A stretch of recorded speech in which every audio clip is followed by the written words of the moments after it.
Hello students, in this video lecture we are going to continue with the topic economic deprivation of Indian Muslims after 1857 war.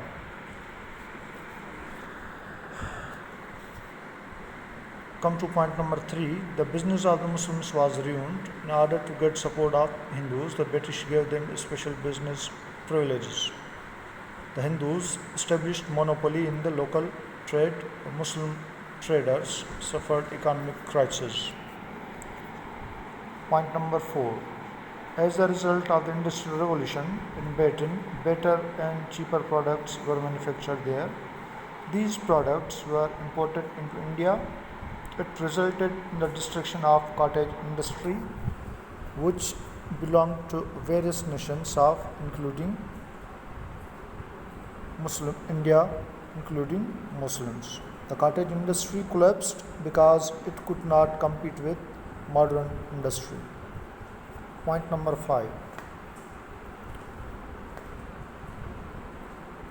The goods produced in Britain could be imported into India, but Indian products were demanded neither in Britain nor in Europe. The export of the Indian goods was affected and millions of people suffered unemployment, which included a large number of Muslims. Dear students, you can see that after 1857 war, Muslims as well as Hindus, both nations, both ethnicities suffered economic crisis due to British policies, because the industrial revolutions enabled Britain produce cheaper things, and these things were imported into Indian market and were sold at a lesser prices than the local commodities.